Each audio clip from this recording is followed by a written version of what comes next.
ठीक है, चलो जी। Now next question is question number 10। Question number 10 क्या है आपका? Find the area of a rhombus if its vertices are 3,0, 4,5, -1,4 and -2, -1। Taken in order. अभी पहले भी आपने क्वेश्चन ऐसा किया था।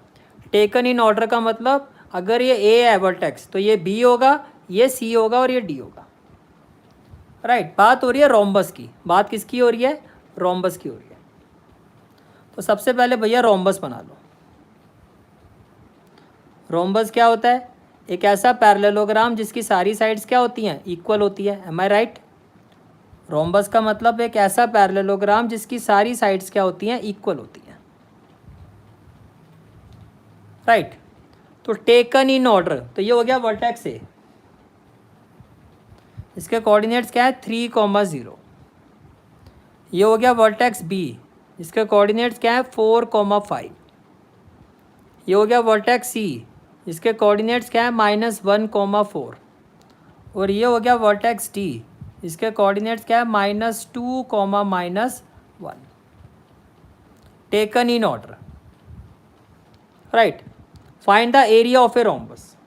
तो ये आपका इस एक्सरसाइज का थर्ड कंसेप्ट है। आपको याद होगा मैंने कहा था इस एक्सरसाइज में टोटल 3 कंसेप्ट है, तो यही आपका थर्ड कंसेप्ट है। Third concept is with respect to the coordinates. अगर आपको रोम्बस के वर्टिसेस गिवन है in form of a coordinates तो उसका एरिया कैसे फाइंड किया जाता है? Area of rhombus, area of rhombus it is equal to half within bracket product of its diagonal, product of its diagonal, products of its diagonals. ये होता है area of rhombus का formula. तो आपको क्या फाइंड करना होगा? पहले इसके डायगोनल फाइंड करने होंगे। Means first of all we need to find A C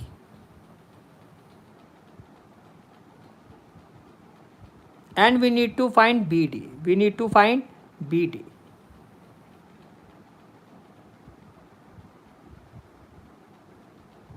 right. Here A C, तो बताओ जी ए सी क्या होगा? By distance formula A C क्या होगा? x2 - x1 whole square, x2 - x1 whole square, x2 - x1 whole square plus y2 - y1 whole square, 4 - 0 whole square, right. -1 -3 क्या होगा? -4। -4 का स्क्वायर क्या हो जाएगा? 16 प्लस 4 का स्क्वायर क्या हो जाएगा? 16। 16 + 16 क्या हो गया आपका? √32। √32 का मतलब क्या हो गया? √16 × 2। 16 का स्क्वायर रूट क्या होता है? 4√2 यूनिट, 4√2 यूनिट। बोलो भाई, ये डायगोनल तो आ गया, राइट। अब आपको फाइंड करना है diagonal B D, right. Now B D is equal to, B D is equal to x2 - x1 whole square, -2 - 4 whole square plus y2 - y1 whole square, -1 - 5 whole square. बोलो भाई, clear हो गया यहाँ तक? ठीक है। तो -2 - 4 क्या होगा? -6। -6 का स्क्वायर क्या हो जाएगा? 36। तो ये हो गया आपका इक्वल टू 36, -1 - 5 -6, फिर -6 का स्क्वायर क्या हो जाएगा? 36। 36 + 36 ये हो गया √72। अच्छा, 72 को आप क्या लिख सकते हो? 36 × 2, और 36 का स्क्वायर रूट क्या हो जाएगा 6, तो ये हो गया 6√2। तो दोनों डायगोनल्स आ गए AC और BD, दोनों डायगोनल्स आ गए AC और BD। क्लियर हो गया? ठीक है। अब एरिया ऑफ डायगोनल फाइंड करना है, area of diagonal, right.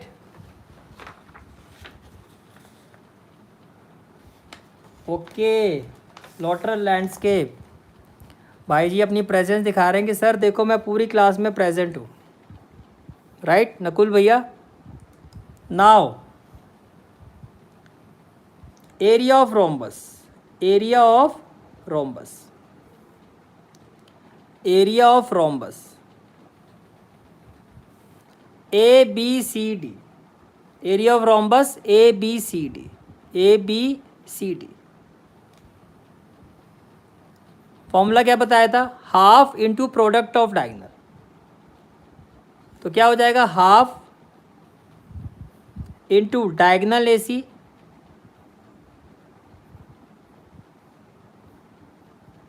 Into diagonal BD, into diagonal BD,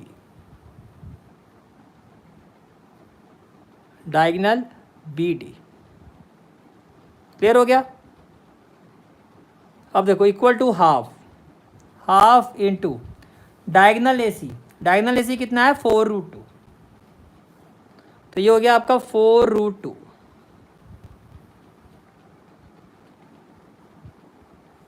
हाँ जी हाँ जी, और डायगोनल BD की वैल्यू क्या है 6√2, तो ये आपका हो गया 6√2, राइट।